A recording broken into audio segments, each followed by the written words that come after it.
Sebelum kita memulai pembelajaran, kita harus berdoa terlebih dahulu.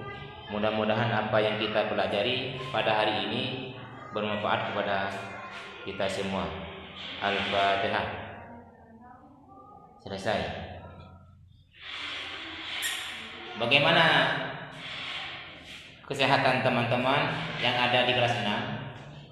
Sekarang kita mempelajari tentang tema 1 terhadap PB1, yaitu tentang yang pertama, pembahasan materi tentang IPA, yaitu perkembangbiakan tumbuhan. Yang kedua adalah bahasa Indonesia yang membahas tentang ide pokok. Yang IPS adalah karakteristik negara-negara yang ada di Asia Tenggara.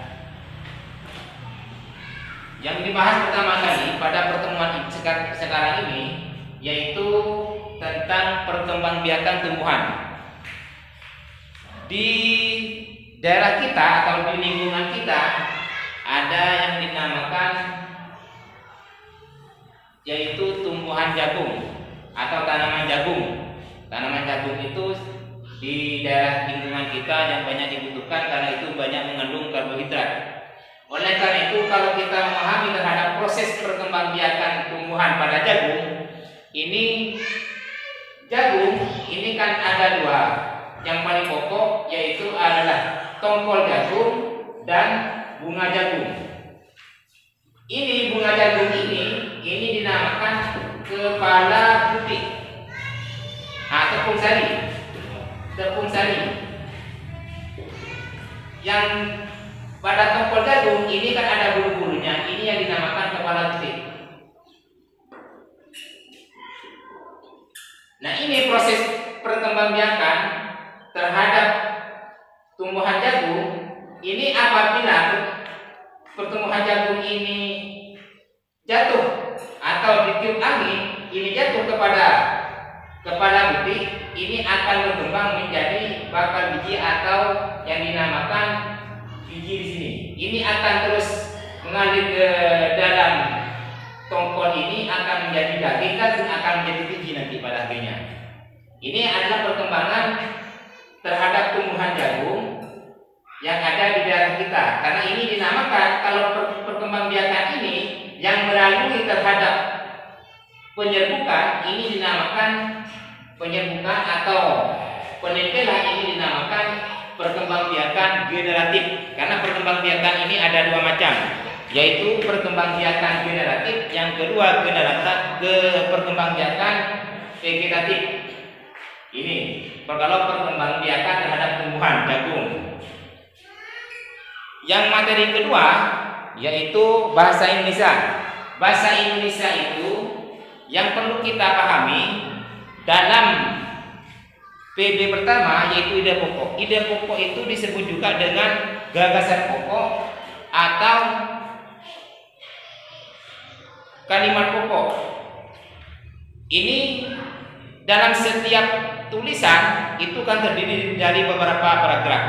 Setiap paragraf ini mesti memiliki gagasan pokok. Gagasan ini disebut juga dengan keinginan. Kalau semuanya kita itu ingin mengarang surat seumpamanya, atau